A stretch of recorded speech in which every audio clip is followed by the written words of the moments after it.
네, 질문 받겠습니다. 교수님, 오늘 오전에 조정식 사무총장이 탈당을 만류하는 메시지도 냈는데 누가? 조정식 사무총장, 네. 사무총장이 탈당을 만류하기도 했는데 거기에 대해서는 어떻게 보셨는지? 네, 그분뿐만 아니라 120여 명의 동료 의원들께서 그런 항명을 발표했다는 걸 알고 있습니다. 제가 그분들의 처지였다면 훨씬 더 점잖고 우아하게 말했을 것 같은데 아쉬움이 있었습니다. 제가 늘 말씀드리는 것처럼 민주당이 국민의 신뢰를 충분히 받지 못하는 것은 단합하지 않아서가 아니라 변화하지 않아서입니다. 그분들이 오늘 제 기자회견을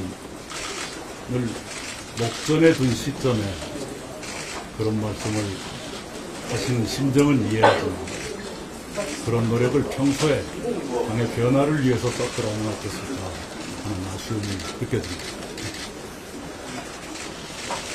왜?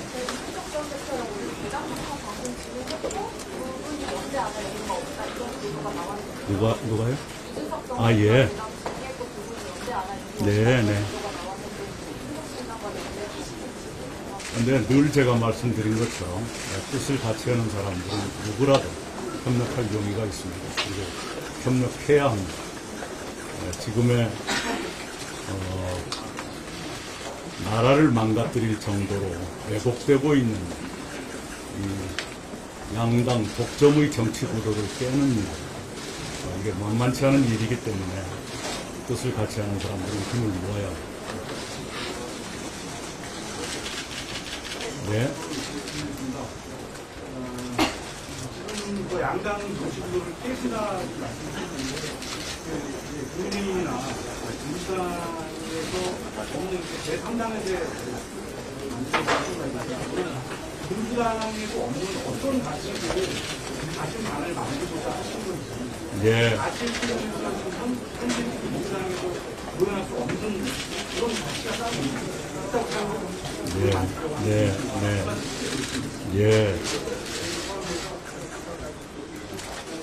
김대중 대통령은 국민보다 반발짝만 앞서가라고 주문하시면서 늘 중도 개혁을 추구하셨습니다. 지금 민주당이 놓치고 있는 것이 그런 노선이라 생각합니다. 예전부터 민주당은 중산층과 서민을 위한 정당을 자처해왔습니다. 그런데 지금 민주당이 과연 중산층과 서민의 신뢰를 충분히 받고 있는가? 또 김대중 대통령께서 추구하셨던 중도 개혁의 길을 걷고 있는가? 라는 많은 의문을 남깁니다. 그 길을 저는 민주당이 잃어버리고 있다고 생각합니다. 그 길을 되찾아서 지금처럼 거대 양당들이 사활을 걸고 극한 투쟁만 계속하는 이 상황에서 뭔가 국민을 위해 합의하고 생산해내는 그런 정치로 바꾸는데 새로운 세력이 필요하다 이렇게 생각하고 그 길을 가고 다닙니다. 기존에 추구했던 정당에서는 그러면 원래 민주당이 그런 길을 가야 되는데 가지 못했다고 하는데 네, 그렇습니다. 지금 민주당이 그런 길을 갖고 있는 지난 윤석열 정부 출범 이후에 국회가 어떻게 일해왔던가, 양당 관계가 어땠던가 하는 것은 여러분이 더 잘 아실 것입니다. 서로가 사활을 걸고 투쟁을 하다 보니까 정작 국민을 위해서 해야 할 일들은 소홀히 됐고, 또 법안 안건을 처리한다고 해도 한쪽은 단독 처리, 한쪽은 거부권, 이런 식의 악순환이 계속되다 보니까 국민의 손에는 아무것도 남지 않는 그런 무익, 이익이 없는 정치가 계속되고 있다 이렇게 생각합니다. 실제로 정상집에 말씀 주셨는데요. 사실 이준석 신당이나 금태섭 신당 그리고 이 이낙연 신당이 성당에서 같이 모인다 해도 서로의 가치가 다르고 바라보는 게 다르기 때문에 결국에는 찢어진다는 혹평이 나오고 있습니다. 이 부분에 대해서 좀 어떻게 생각하시는지 알고 싶습니다. 원래 대중정당에는 일정한 스펙트럼이 있게 마련입니다. 과거에도 그랬고 지금도 그렇습니다. 그것을 너무 크게 볼 것은 아니다. 오히려 공통점을 찾아가면서 그것을 추구하는 것이 훨씬 더 생산적일 것이다. 이렇게 생각합니다. 네.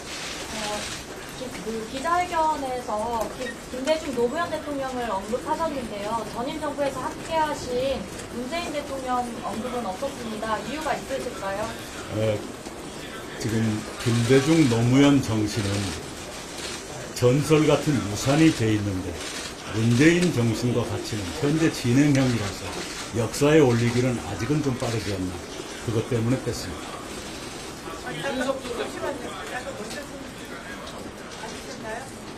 저희 원칙과 상식과 우선 협력하겠다고 하셨는데요.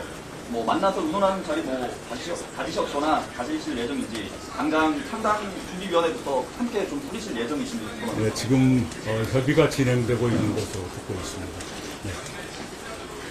균형 처리한 진료선에 대해서 말씀해 주셨습니다. 예. 그것 때문에 좀 단순히 공천 때문에 좀 잔류한 게 아니냐. 홍대특위의 총회론 때문에 결국 제3지당도 공천 때문에 저렇게 사실 나가는 거 못 받을 것 같으니까 저렇게 나가는 그냥 시작하는 게 아니냐 이런 비판도 있거든요. 우선은요, 윤 의원께서 굉장히 어려웠을 텐데 그럼에도 불구하고 부족한 저를 도와주셨던 것에 대해서 감사하게 생각하고 있습니다. 그리고 윤 의원의 고민은 현모 씨 문제가 나오기 전부터 있었습니다. 그래서 공천 때문이라고 하는 것은 지나친 규정이다. 이준석 대표가 연대 가능성 언급하시면서 문재인 정부의 가능한 정책에서 비판하는 게 필요하다는 부분에 대해서 네, 부동산 정책에 대해서는 저도 그렇고 문재인 대통령 본인도 잘못됐다는 걸 인정했습니다. 이준석 대표께서 전혀 다른 얘기를 하고 있는 것은 아닙니다. MBC의 신준영 기자입니다. 그 기자회견 중에 민주당이 잃어버린 가치를 지키겠다고 하셨는데요. 만약 이준석 전 국민의힘 대표랑 연대하면 이건 불가능한 게 아닌지 궁금합니다. 네, 다른 그 경로를 다른 경로를 거쳐오신 분들과도 함께 할 수 있는 것이죠. 그럼에도 불구하고 각 개개인의 가치관이라든가 하는 것은 존중돼야 하는 것이고, 그리고 그런 차원에서 저는 죽는 날까지 그 정신을 지켜가겠다 이렇게 다짐을 했습니다. 네. 신당 창당을 하시면 목표가 있으실 텐데 그 어떤 목표를 좀 생각하고 계신지 궁금합니다. 네. 양당의 철옹성 같은 독점 구도를 깨뜨리는데 의미 있는 정도의 의석, 되도록이면 많이 얻었으면 좋겠습니다. 네. 사실 민주당에서 24년 동안 아까 오선을 하고 전남 지사에 통일까지도 하셨는데 그런데 물론 지금 여러 이유를 대고 상당히 말씀하셨지만 강원도의 지지자들이 배신감을 느낀다라든지 신당이 명분이 없다고 이렇게 비판하는 어떤 그런 정서와 그런 논리에 대해서 어떻게 보십니까? 네, 충분히 이해를 하고요. 그 점은 제가 마음 아프게 생각합니다.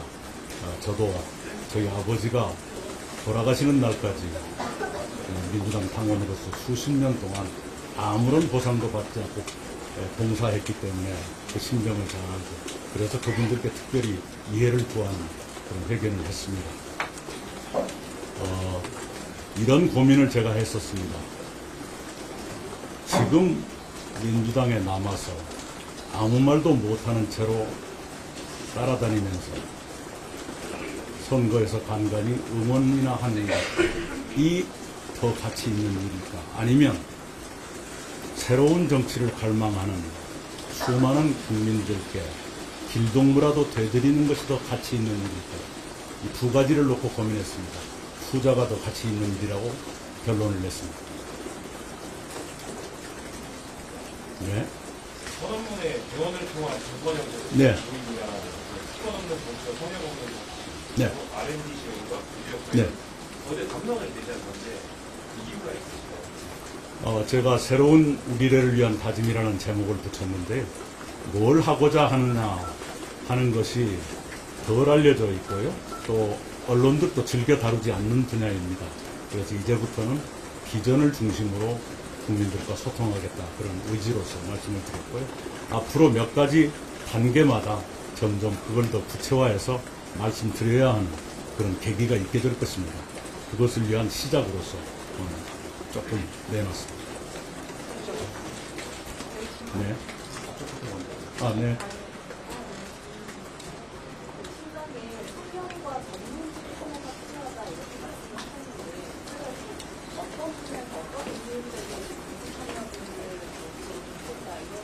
예, 전문직도 굉장히 다양해지는 시대입니다. 아까 제가 다양성의 시대라고 말씀드렸고, 그 다양성의 시대를 양극 정치로는 어떻게 대처할 수가 없다는 말씀을 드렸는데, 그렇기 때문에 전문직이라는 것도 어느 한두 분야에 국한되는 것은 아니고요.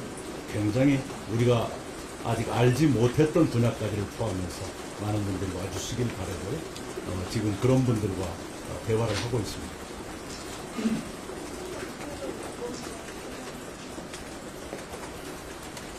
예를 들면 이종호 동지처럼 돌봄 노동자 이런 분들이 돌봄 자체를 전문직으로 생각하고 봉사하고 계시거든요. 그런 분들을 많이 모시고 그런 분들에게 실질적인 도움이 되는 그런 정책을 입법하고 하는 노력을 함께 했으면 좋겠습니다. 네, 저 뒤에. 민주당 내에 소위 친낙계로 불리는 의원님들이 적지 않은데 혹시 추후에 생길 그 신당 합류와 관련해서 설득할 계획 있으신지? 제가 여러 차례 말씀드린 바와 똑같이 정치인의 거취에 대해서는 남이 함부로 말해서는 안 됩니다. 현역 정치인들은 굉장히 고려해야 될 일이 많고요. 또 정리해야 될 일도 굉장히 복잡합니다. 그래서 제3자가 이러쿵저러쿵 말하는 것은 옳지 않다 이렇게 생각합니다. 네, 저쪽 먼저 손 드세요. 김대중 대통령 탄핵 9주년 기념식에서 문재인 전 대통령께서 나선 통합을 강조하셨는데 오늘 기자회견 하기 전까지 문재인 전 대통령하고 어떤 연락이나 대화를 나눌 수 있으신지. 네, 제가 귀국 후에 2번 배웠다는 얘기는 이미 했고요. 네, 물론 배웠을 때 정치적인 현안이라고 할까요? 국가나 당에 대한 우려 이런 것은 교환한 바가 있습니다. 그저께 김대중 대통령 탄생 100주년에서 문재인 대통령께서 말씀하신 것 가운데 저는 주목한 것이 정치가 다시 희망을 만들어내야 한다. 이런 말씀을 저는 주목했습니다. 그 말씀은 현재의 정치는 희망을 만들어내지 못하고 있다는 진단이죠. 저도 똑같습니다. 현재의 정치가 국민께 절망을 드리기 때문에 희망의 통풍구랄까요? 바람이 통하는 그런 길을 만들어내는 것이 필요하다. 그 점에서 제가 하고 있는 일이 문재인 대통령의 우려와 어긋나지 않는다고 생각합니다. 네. 직권의식이랑 협력하시겠다고 하셨는데 대표님의 신당 창당과는 별개로 합류하시는 거는 신당을 하는 분입니다. 구체적으로 어떤 역할을 하고 계신가요? 예, 아까도 말씀드린 것처럼 의원들의 합류 여부에 대해서는 남이 함부로 말해서는 안 되고요. 네.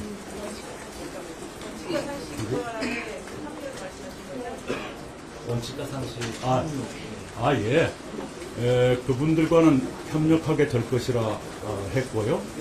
네, 어떻게 협력할 것인가, 또는 어느 지점에서 함께 할 것인가 하는 것은 지금 협의가 진행되고 있다. 이렇게 말씀드리겠습니다.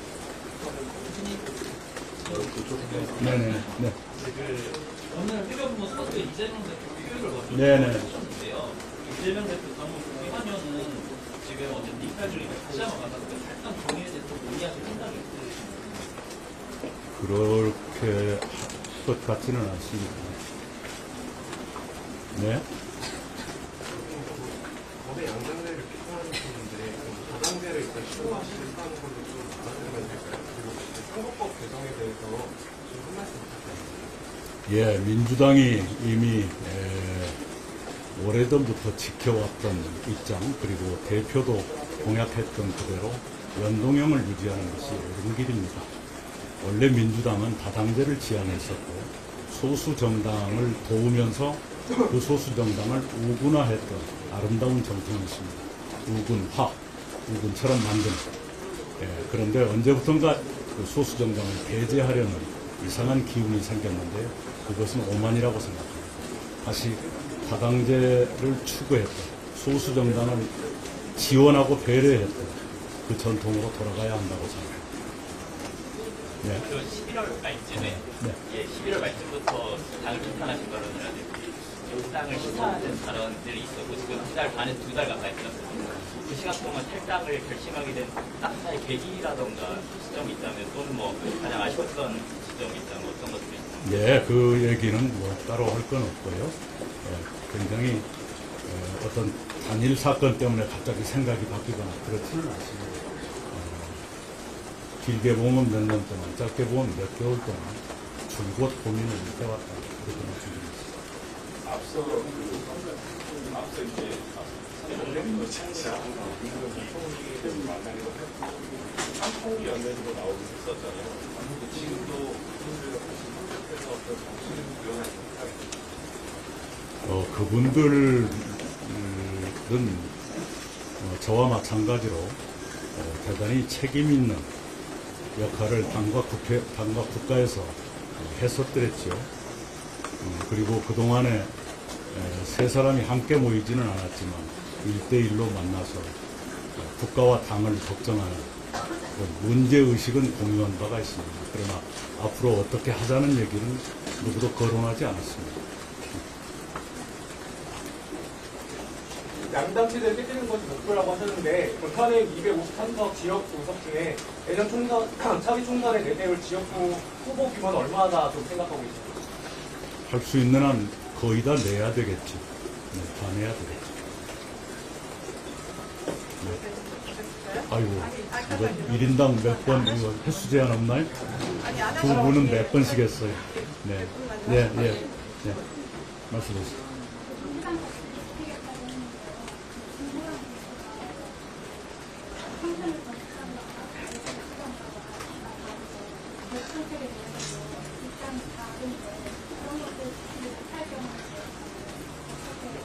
예, 그거야말로 지혜가 필요한 것이죠. 네, 그런데, 입장이 다른 분과 만날 때도 나의 입장은 분명해야 되는 것입니다. 그래서 오늘 제가 밝힌 그대로 저의 입장을 밝혔고요. 그 가치와 정신을 죽는 날까지 유지하겠다. 이렇게 제가 약속을 드렸습니다. 옛날 김대중 대통령은 당신과 정반대의 보수의 지도자와 연립정부를 꾸렸었고요. 아주 보수적이었던 그늘 통일부 장관, 안기부 장 이렇게 시켰어요. 그래도 국정을 잘 운영했습니다. 지금 제3지대에서 만날 사람들이 김대중 대통령이 만났던 그분들과 보다는 훨씬 더 가까운 거리에 있다고 저는 생각합니다.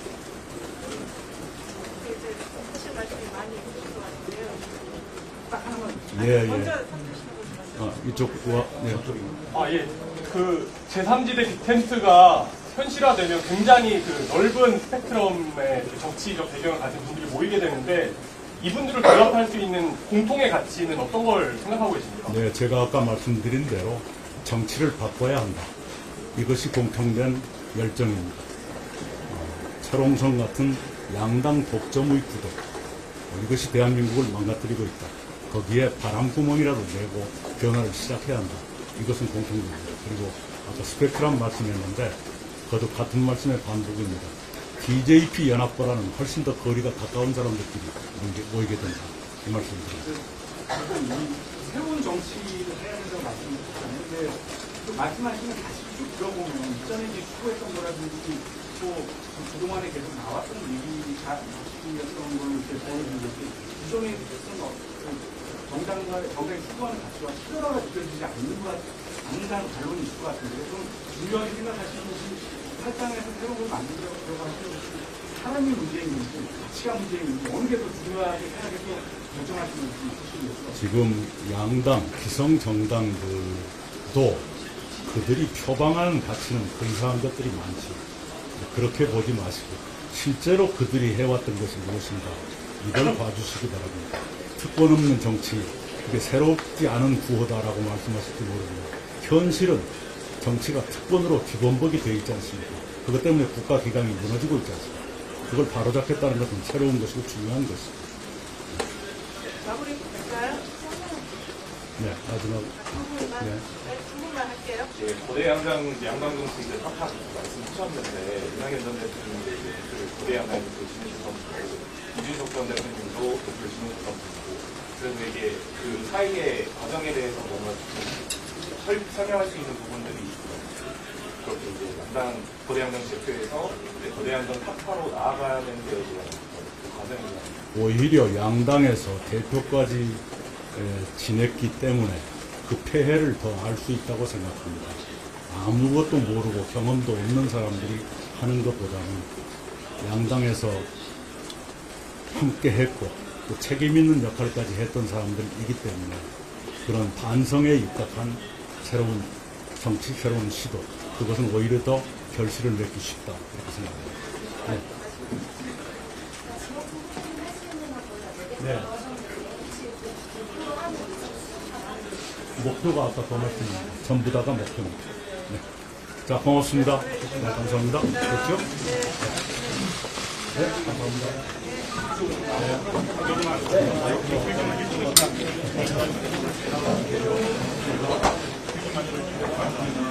질문이 그렇게 많아요.